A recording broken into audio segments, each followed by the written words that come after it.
안녕하세요. 반갑습니다. 여러분의 역사 완성자 유산입니다. 너무 반갑습니다, 여러분. 좋습니다. 조선시대 어떻게 듣고 계십니까? 이제 재미있게 아마 초반부에 이제 시작했었고요. 자, 오늘은 이제 더 재미있는 이야기들로 여러분들 찾아뵙도록 하겠습니다. 자, 우리 지난 시간에 뭐 배웠는지 기억하시죠? 우리 세조의 기본적인 내용들까지 같이 배워봤었고요. 자, 그리고 나서 이어지는 태정, 태세, 문단세, 예성 이렇게 가지 않습니까? 근데 예종이 되게 일찍 죽어요. 그러고 나서 이제 성종이 자리에 오르게 되었습니다. 보통 여러분 포털 사이트라든가 이런 데서 찾아보면요, 성종이 되게 많아요. 특히 아시아 지역에서는 성종이 너무 많아. 성종이 우리나라에서도 뭐 고려 성종도 있고 조선 성종도 있지 않습니까? 근데 보통 이 성종들은요, 이 국가 토대를 완성한 사람들한테 붙여주는 게 상당히 일반적입니다. 고려 같은 경우는 6대 성종, 최승로의 시무 28조 뭐 이런 거 나오지 않습니까? 예, 그럴 때 이제 완성됐다라고 하고요. 조선으로는 9대인데요. 이 9대 때, 성종 때 그런 게 완성되었다. 뭐 이렇게 얘기들을 합니다. 자, 성종이 했었던 업적들, 주요 내용들 우리가 알아두셔야 되는 것들 하나씩 보도록 하겠습니다. 자, 대표적인 게 그동안 이 15세기 전반이 다 훈구파가 주도하지 않았었습니까? 이제 훈구파 주도를 좀 막아내기 위해서 당시에 이제 지방에서 세력을 키우고 있었던 사림들을 본격적으로 등용하기 시작했습니다. 뭐 김종직으로 대표되는 그런 사림들을 등용하는 그런 과정 가운데 있었었고요. 그 다음에 이거 시험 문제 정말 많이 나오는 것이죠. 조선의 헌법 같은 게 있었습니다. 그걸 뭐라고 하냐면 경국대전이라고 하는데, 사실 이 경국대전 시작한 사람이 세조예요. 그리고 경국대전이 총 보자면 큰 줄기로 6개 정도가 있는데 히읗들하는 거 있죠. 호전, 형전 같은 건 이때 다 만들어져요. 자, 그러다가 다 완성을 못 짓고 성종 때 경국대전이 선성성 완성이 된다라는 거. 이거 아주 중요한 포인트 중에 하나라고 봐주실 수 있겠습니다. 뿐만 아니라 성종은요, 언론기관의 활성화에 상당히 좀 관심을 많았습니다. 그래서 그동안에 없었던 홍문관. 선생님, 홍문관이라 하면 조선 3사의 하나 아닙니까? 맞습니다. 그런데 이 홍문관 이전에는요, 3사가 없었어요. 사관원, 사헌부요, 2사만 있다가 성종 때 홍문관이 되면서 이것도 언론기관이잖아 하면서 언론기관이 3개네? 이때부터 뜰이사, 3사가 됐다라는 것도 같이 봐주셨으면 좋겠고요. 자, 홍문관 등이 나오게 되면서 어떻게? 그렇죠. 경연이. 왕이 같이 신하들과 토론하는 이런 걸 경연이라고 하거든요. 뭐 공부하고 이런 것들을, 이 경연이 활성화되는 바로 그 계기가 홍문관의 등장과 함께 할 수 있을 것이고요. 자, 경제적으로 보자면 또 이러한 어려움도 있었습니다. 이 세조 때 뭐가 있었습니까? 우리 경제 파트, 우리가 아직 배우진 않았지만 이 경제 파트에 가면 직전법이라는 게 있었거든요. 직전법이란 건 뭐냐면 그 전에 과전법은 전 현직 관료한테 다 이 수조권을 주는 거였었어요. 근데 문제는 시간이 지나면 지날수록 전직 관료가 많아지게 되면서 토지가 부족해지게 됐던 것이죠. 자, 그렇게 해서 세조 때 현직 관료한테만 준다라는 직전법이 나오게 되거든요. 근데 문제는 직전법이 나오게 되니까 오히려 현직에 있을 때 더 뽑아 먹으려고 하는 거예요. 그래갖고 어떻게 한다? 이것을 국가가 관이라는 거, 역사에서 관이라는 건 보통 국가를 얘기하거든요. 관이 받아다가, 농민들한테 받아다가 이 신하들한테, 공무원들한테 그것을 지급하는 형태로 바뀌게 됩니다. 우리가 그걸 뭐라고 하냐면 관수관급제다. 관수관급제다. 이거 상당히 중요한 의미를 띠는 관수관급제. 자, 이러한 역사적 업적을 보여주었다라는 것도 알아두셨으면 좋겠고요. 특히 성종은요, 이 경국대전뿐만 아니라 엄청나게 중요한 책들이 이때 상당히 많이 만들어져요. 대표적인 게 국가가 되게 중요하게 여기는 의례 5개 의례서가 있었는데요. 그것을 총 정리합니다. 그걸 뭐라 하냐면 국조 오례의라고 합니다. 국조 오례의라는 것이 있었었고요. 대표적인 조선 초기의 이제 역사책 동국통감도 이때 만들어집니다. 또 이렇게 만들어진다라는 거 알아두셨으면 좋겠고요. 특히 성종 같은 경우는 뭡니까? 약간 이제 뭐 궁궐에서 뭐 기생들도 불러서 놀기도 하고요. 또 후궁도 상당히 많았었습니다. 약간 뭐 그러다 보니까 이제 뭐 물론 뭐 정치적인 문제가 있었지만 폐비 은씨 사건 우리 아시지 않습니까? 자신의 아내였었던 중전이었었던 폐비 은씨를 폐비시켜 버리는 것이에요. 자, 그런데 문제는 그 아들은 그 이후에 왕이 됩니다. 이것은 그 이후 조선시대가 훨씬 더 혼란의 시대도 가게 되는데요. 바로 성종 이어서 등장하는 바로 그 인물, 산군상군 연산군 등장합니다. 자, 연산군 같은 경우는 여러 드라마나 뭐 아마 선생님들 보셨을 겁니다. 뭐 왕의 남자라든가 뭐 이런 영화들에 보면 실제로 나오게 되는 아주 단골 소재죠. 어머니의 안타까운 죽음을 모르는 상태에서 뭐 알려지기로 모르는 상태에서 왕이 되고 그 뒤에 그것을 알게 되고 나오게 이것을 엄청나게 다른 방식으로 폭발시켜서 조선 전기의 국가를 상당히 위기 상태에 빠뜨리게 되는데요. 연산군 하면 사화밖에 나올 게 없습니다. 사화 기억해 두셨으면 좋겠는데요. 자, 대표적인 사화 두 개가 있습니다. 사화라는 건 사림이 화를 입었다라는 것인데요. 무갑기을 이렇게 네 개가 있거든요. 그 중에서도 첫 번째 무오사화가 여기에 있습니다.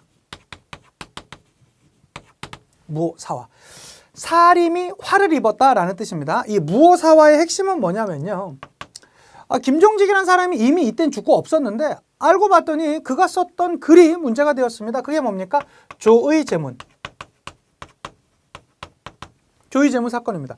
말 그대로 의제를 조문한다라는 것입니다. 그런데 여기에서 의제라는 것은 이 세조가 죽였었던 그런 단종을 약간 빗대어서 얘기하는 중국의 그런 인물이거든요. 자, 그렇게 되면서 이것은 나의 정통성을 부정하는 거야? 라고 하면서 이게 문제가 되어서 사림들이 많이 큰 화를 입게 되었었고요. 그 다음에 뒤늦게 그는 알게 됩니다. 뭐 우리 엄마가 그렇게 억울하게 죽었다고? 우리 엄마 원수? 갑자! 이러면서 나왔었던 사화가 있었습니다. 그게 무슨 사화입니까? 갑자사화입니다. 갑자사화는 무슨 사건이요? 폐비윤씨 사건. 윤씨 사건이 문제가 되면서 바로 이렇게 나오게 되었었고요.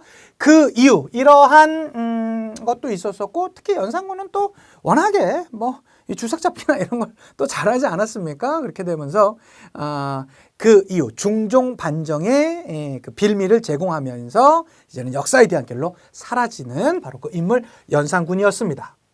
자, 그러면서 이제 그런 왕을 쫓아내죠. 그가 누굽니까? 중종입니다. 그러면 중종은 이미 왕 준비가 돼 있던 사람입니까? 아니면 갑작스럽게 왕이 됐어요? 갑작스럽게 왕이 됐어요. 그 사실 그래서 중종이 되게 힘들어했어요. 그래서 어떻게 하지 하는데 저기 아주 유능한 관료가 한 명 있었습니다. 그가 누굽니까? 조광조입니다. 조광조는요 진짜 천상선비예요. 원래 이런 사람들 있잖아요. 나에게는 관대하지만 남에게는 되게 철저한 이런 사람 재수 없는 사람들이고, 근데 나 자신 자체가 너무나 철두철미한 사람들이야. 그래서 아침 무조건 몇 시에 일어나고 무슨 일도 절대 하지 않고 뭐 그렇게 하는 거. 왕 당신 뭐 하는 겁니까? 그거 왕의 도리 아닙니다. 그런데 신하도 보니까 걔도 그렇게 하고 있어. 조광조야. 그래서 사실 초반에 중종은요 조광조한테 상당히 많이 기대요. 그래서 저 뭐 했으면 좋겠습니까? 아주 현명한 사림들을 등용하셔야 됩니다. 그래서 등장했던 게 뭡니까? 현량과 이런 겁니다. 현량과는 사림들을 대규모 이제 등용하는 일종의 천거제 형태에 나왔었던 게 이 현량과 같은 것들이 되겠고요. 현량과만 있습니까? 아니요. 이 유교를 더 많이 알려야 되겠습니다. 그래서 소학을 보급시키고요. 그다음에 양반 유생들에 있었던 그들의 이제 그 자치 교양, 향약 이런 것도 계속 보급해야만 합니다. 뭐 이런 것들을 이제 주장하게 됐고요. 당시에 이제 국내에는 뭔가 좀 약간 미신적인 행위가 있었거든요. 그걸 뭐라고 하냐면 소격서라고 하는데요. 이 소격서를 폐지시켜 버립니다. 이렇게 정말 완벽한 사람이었어, 중종은. 그런데 그런 사람이 있어. 목에 칼이 들어와도 할 말을 해야 되는 사람이 있죠. 그게 누구냐면 조광조야. 그것 때문에 사실 조광조가 몰락해요. 왜 그러냐? 중종은 뭐에 의해서 왕이 됐습니까? 연산군을 몰아내고 반정에 의해서 우리는 이 반정을 뭐라고 하죠? 중종 반정이라고 하죠. 중종 반정이 자기가 시간이 지나서 딱 이제 그 공운 명록을 쭉 보니까, 그러니까 뭐 이제 공세운 사람들 명단을 쭉 보니까 어이가 없는 거야. 뭐야 이거? 에? 아 얘는 그때 연산군 편에 썼던 애인데 지금 1등 공신인데 뭐야? 얘도 에이씨 나하고 나온 거예요. 이게 근데 여러분 그게 있어요. 아무리 조광조가 이렇게 막 엄청난 개혁을 해 나갈 때도 다른 파들이 그냥 내비둔다고요. 왕이 너무 믿고 하니까. 근데 이거는 건드렸으면 안 돼. 왜 그러냐면 잘못하면 중종의 정통성이 손살될 수 있잖아요. 그 공운록에서는. 그런데요. 이게 웬만한 정치가들은 딱 판단합니다. 요거 안 돼. 요거는 요거 했다간 왕이 정말 싫어할 거야. 안 돼. 라고 하는데요. 중종은 그런 거 모릅니다. 중종은요. 잘못됐잖아. 나 죽어도 좋아. 나 잘못됐어. 야, 잘못된 건 나 가만 못 두겠어. 라고 하는 거예요. 그걸 우리는 뭐라고 합니까? 위훈 삭제라고 하죠. 그는요. 위훈. 삭제를 감행합니다. 이때 보세요. 여기에 만약에 반정 공신이 되잖아요. 이거 국가 공신이잖아요. 그럼 어떻게 되는지 아십니까? 평생 동안 자손들이 먹고 사는데 걱정 없어. 막 땅 주지, 뭐 주지, 뭐 올라가고 하는데 여기에 삭제됐던 사람이 76명입니다. 그 사람들이 막 이를 바득바득 갈겠죠? 주자!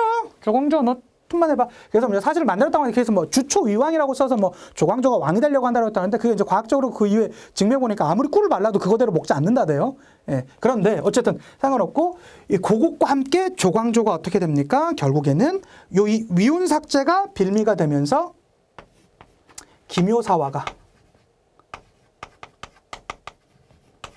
나오게 되었던 것이죠. 그래서 기묘사화로 결국에는 조광조가 이제 몰락하게 됐던 게 바로 이 중종 때 일이고요. 그 다음에 또 하나 약간 특이한 것 중에 하나는 여기에 있는 그 중종 때는 최초로 뭐가 만들어집니까? 비변사가 최초로 설치되었습니다. 그것도 하나 더 기억해 두시고요. 자, 그러다가 이제 중종 다음 이제 몇몇 왕 중에서 이제 그나마 이제 우리가 좀 기억을 해둬야 될 게 명종입니다. 명종.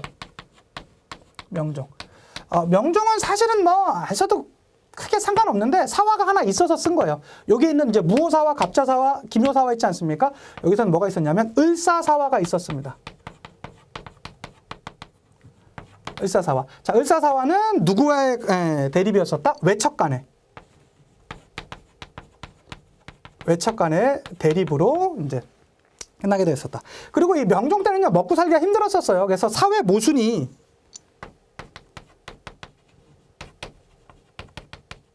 많았었거든요. 그 증거가 뭐냐면 이때 나왔었던 게 누구냐면 임꺽정이 나왔었던 게 임꺽정인데 왜 나왔을까? 이건 사회적으로 생각을 해봐야죠. 그만큼 상당히 사회가 먹고 살기 힘들었음을 의미하는 게 바로 이 명종 때라는 거 꼭 기억해 두셨으면 좋겠고요. 자, 그 다음에 왕이 되는 게 누굽니까? 이게 이제 오늘 이제 핵심이 되겠죠. 그가 누굽니까? 선조입니다. 자, 이 선조는요.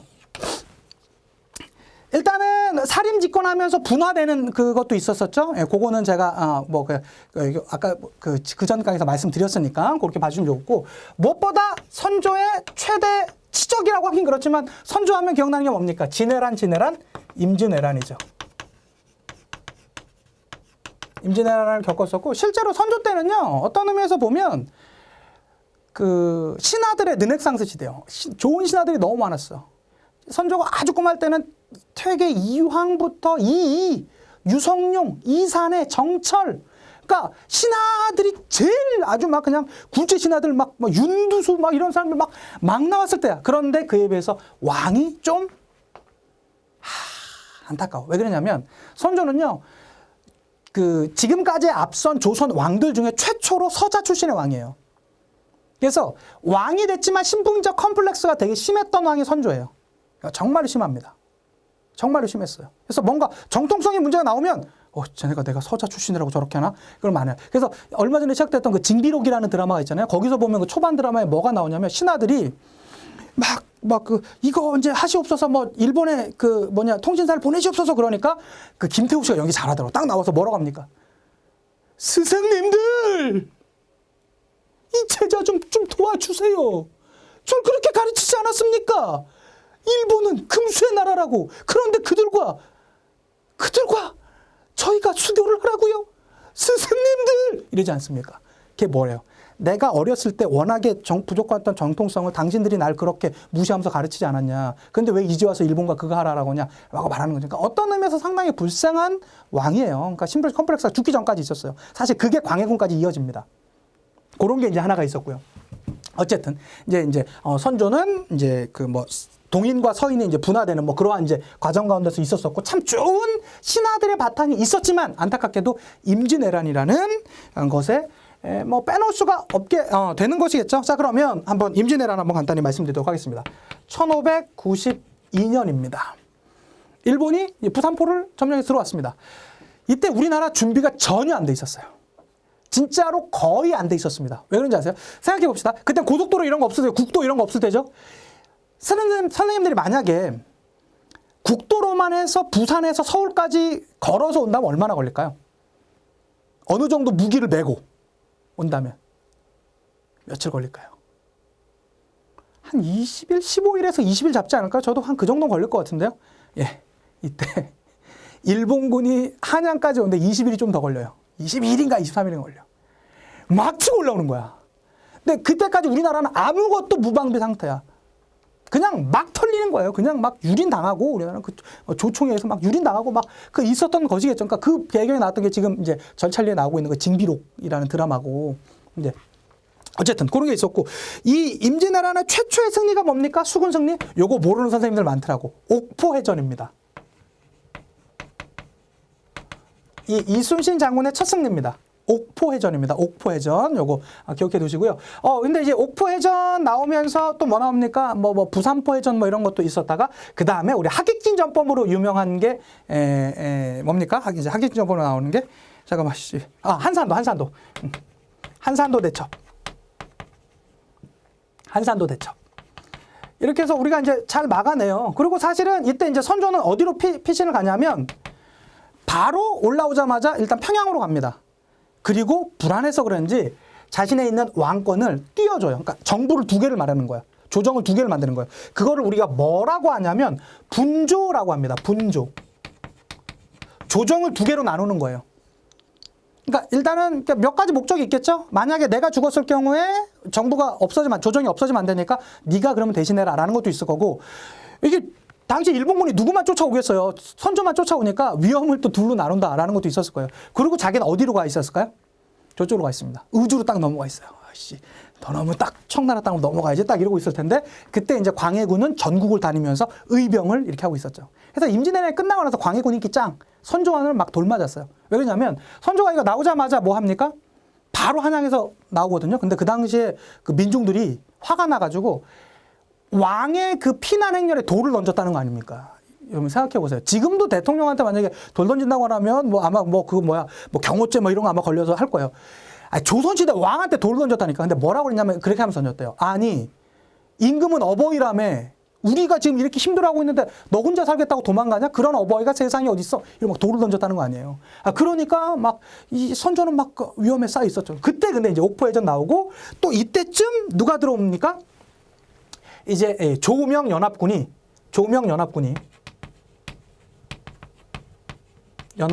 어디도 이제 이렇게 맡게 되는 거예요. 조명연합군이 이제 평양선을 다시 탈환해요. 이제 다시 들어와갖고 평양을 탈환하고 이런 모습들을 보이니까 요때 전쟁을 좀 쉬게 됩니다. 전쟁을 좀 쉬게 돼요. 그래서 요때가 이루어졌던 게 휴전이 이루어집니다. 휴전이 이루어져요. 한 2년 반 정도 싸웠다가, 횟수로 3년 정도 있다가 휴전을 합니다. 그런데 이때 이 휴전을 했는데 일본 애들이요, 이때 우리나라한테 뭘 요구한지 아십니까? 조선이 팔도라며 4개는 줘, 이런 거 주장해요. 근데 4개가 남쪽이야. 우리가 막 곡창지대라는 전라 경상 뭐 이런 데 있죠. 밑에 사도 화량해. 그 다음에 명나라, 너네 명나라 딸 공주 우리 도요토미 히데요시 첩으로 줘. 막 이러고 있었어요. 그러니까 뭐 명나라 애들 막 귀 찍고 막 우리나라 뭐 사도 막 이러고 하니까 안 돼요. 그리고 나서 다시 전쟁이 이루어졌습니다. 그게 언제냐면 1597년, 요걸 가르쳐주니 뭐라고 그러죠? 정유재란이라고 합니다. 정유재란. 자, 정유재란 때 우리가 이제 맞서갖고 당시에 누굽니까? 원균한테 7천량 해전에서 하라고 하잖아요. 근데 우리가 완전 박살이 나요. 우리나라 해전이 완전 박살난 상태에서 돌아온 불세출의 영웅이 있었습니다. 물론 요때 누가 합니까? 이순신은 다시 모함에 빠져서 어려움을 당하고 있었다가 다시 불세출에 돌아왔었던 스타가 있으니 그가 누굽니까? 2014년 최대 흥행작의 주인공 누굽니까? 명량해전이 되겠습니다. 우리 최민식 씨죠? 최민식 씨가 나와갖고 이 명량해전을 이제 승리로 이끌고요. 그리고 나서 도요토미 히데요시가 죽습니다. 그러니까 이제 도요토미 히데요시 죽으니까 어떻게 돼요? 그들은 도망가야 되겠죠? 예, 도망가는데 이순신 장군이 칼을 빼들더니 말하는 겁니까? 한 명도 살려 보내지 마라. 이렇게 나왔던 게 뭡니까? 노량해전입니다. 그런데 이 안타깝게도 이 노량해전에서 전사하시죠.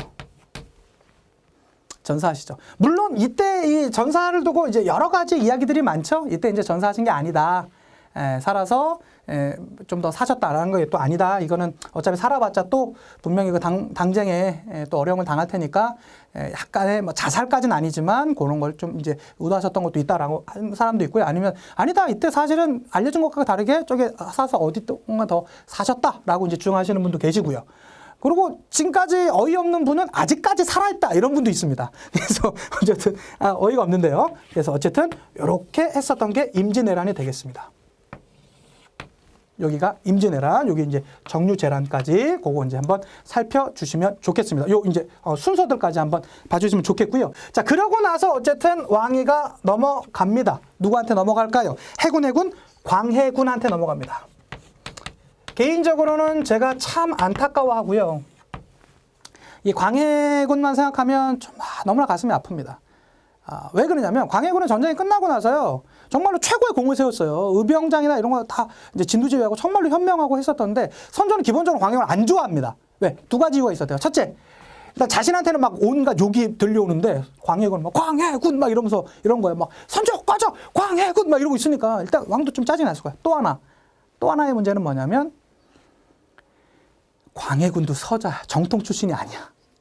그러니까 그게 내가 왕을 50년 넘게 하는데 얼마나 힘들었냐. 너도 그러라고? 나 그러기 싫어. 라고 했던 마음도 있었을 수도 있을 것 같아요. 그런데 선조가 뒤늦게 결혼을 하거든요. 50이 넘은 나이에 15세인가 16세 여인과 지금만 말하면 뭐 원조 교제 난리가 날 거야. 그런데 어쨌든 결혼을 해요. 그러고 나서 아들을 하나 납니다. 그게 누굽니까? 영창대군이에요. 어쨌든 영창대군과는 나이 차이가 너무나 많지만 문제는 영창대군은 누굽니까? 적자죠. 그런데 영창대군이 너무 어리다 보니까 사실은 어쨌든 광해군이 나이가 이제 왕위가 됐습니다. 그런데 광해군을 지원해 줬었던 세력이 너무나 적어요. 이제 북인 중에서도 또 북인이 반연 안 한다고 그랬죠. 일단은 광해군은요 소수파 정권입니다. 소수파 정권이었었고 또 하나 광해군의 정통성을 계속적으로 위협하는 존재가 있었죠. 그게 누굽니까? 자신의 나이는 어리지만 자신의 엄마 임목대비랑 아장아장 걸어다니고 있는 영창대군입니다. 그래서 그를 어떻게 됩니까? 그 동생을 사실은 광해군 안 죽이려고 그랬대요. 그런데 주변에 있었던 이 북인 세력들이 당신 안 죽이면 당신 왕 쫓겨난다고. 이건 어차피 죽이지 않으면 우리가 죽는 거다. 무조건 죽여라. 이렇게 이제 되면서 어떻게 됩니까? 그를 이제 내치게 됩니다. 그래서 어떻게 되죠? 요게 이제 유명한 패모, 어머니를 패하고 동생을 죽이는 윤리적인 문제가 되죠. 요게 이제 인조 반정의 이제 하나의 배경이기도 했었고요. 사실은 요거보다도 더 중요했던 게 뭡니까? 중리배교입니다. 이 임진왜란이 끝나고 나서 명나라가 쇠퇴하면서 어떻게 저쪽에 이 만주 지역의 여진족이 다시 급성장합니다. 그렇게 되니까 이 명나라가 그쵸 후금 그리고 만주족 애들을 하기 위해서 우리한테 그걸 요청해요. 근데 이거 만약에 도와줬다가 지금 보니까 저기 후금이 더 센데 후금이 조금 있다 청나라 됩니다. 더 센데 우리가 만약에 이게 완전히 등을 지으면 안 되잖아요. 그래갖고 어떻게 합니까? 강홍립한테 야 적절하게 잘 대처해 라고 보내주면서 결국에는 그 양나라에 중립적으로 하게 되는데 이게 역시 어떻게 우리가 임진왜란 때 도움을 받은 지금 명나라한테 이럴 수가 있어? 라고 나오면서 이게 문제가 돼서 결국에는 어떻게 됩니까? 광해군이 인조 반정에 의해서 쫓겨나게 됩니다. 근데 사실은 이거보다 조금 더 중요한 파트가 하나가 있어요. 뭐냐면 폐모살제 윤리적인 문제, 이 정치적인 문제도 좋지만 사실은 이것 때문에 쫓겨났다라고 주장한 사람도 있습니다. 광해군이 뭘 하죠? 동법, 대동법을 실시합니다. 아직 경제를 다 우리가 배우진 않았지만 대동법이라는 게 뭐냐면 쉽게 말하자면 부자들한테 세금 더 걷는 거예요. 왜? 부자들이 누구죠? 이 당시에 부자는? 땅을 갖고 있던 지주들이죠. 원래는 집 단위로 이렇게 걷었었던 특산물을, 곡물을 이제는 뭐 단위로 걷는가? 땅 단위로 걷는 겁니다. 당시에 양반 지주들이 극렬하게 반대합니다. 지금 뭐 하자는 거냐고. 그래서 실제로 경제적인 요인에서 보면 오히려 이런 윤리적인 문제, 정치적인 문제보단 이러한 이 경제적인 문제가 광해군을 쫓겨났다라고 주장했었던 분이 있는데 저는 어느 정도 이 의견에 좀 동의를 해요. 그래서 이러한 문제까지. 그래서 광해군이 실제로 쫓겨나고요. 자신의 부인, 아들들 다 죽어요. 예, 그러고 나서 상당히 어렵게 말년, 왕을 10몇 년인가 이렇게 하게 되는데 오히려 그 기간보다 훨씬 더 오랜 기간 동안 혼자 살다가 유리안치돼가지고 아무도 만나지도 못하고 마지막엔 제주도에서 운명을 달리하셨던 참 안타까운 군주 광해군의 그런 일생을 살펴보았습니다. 그래서 여기까지 제가 여기까지는 이제 다음 시간부터 이제 인조 반정부터 이제 하게 될 텐데요. 그거보다 여기 파트만 한 번 더 정리해 드릴게요. 여기 비변사 설치가 여기 있었죠. 비변사 설치 중종 때입니다. 자, 명종 때 되면서 이게 어떻게 되냐면 비변사가 언제나 있는 기구. 여기는 임시기구였었거든요. 그걸 뭐라고 합니까? 상설기구로 이제 된다고 했었죠. 비변사가 상설기구가 되고요. 여기 임진왜란을 겪으면서 선조 때 비변사가 아주 당시 최고 권력기구까지 가게 되면서 조선 후기의 최고 권력기구가 이 비변사가 되는 거거든요. 근데 요거 많이들 헷갈려 하세요. 요거 한번 생각해 드릴게요. 제가 요것만 한번 볼게요. 자, 비변사 설치 중종. 그다음에 명종 때 상설기구와 그다음에 선조 때 최고 권력기구. 여러분 우리는 다 그냥 누군가에게 비중 있는 삶을 살아가기 원하지 않습니까? 비중 있는 삶을 살아가기 위해서는 자신을 계속 성찰해 보는 것이 제가 볼 때는 제일 중요할 것 같거든요. 다시 말씀드리겠습니다. 우리는 다 비중 있는 삶을 살아가기 원하는데 그러기 위해서는 자신의 삶을 다시 성찰해 보는 명상이 최선이다. 비중 있는 삶을 살아가기 위해선 명상이 최선이다. 이런 말씀 드리면서 다음 강의에 찾아뵙도록 하겠습니다. 너무너무 수고 많으셨고요. 다음 강의에 뵐게요. 인사하고 마치겠습니다. 역사가 완성되는 그날까지 완!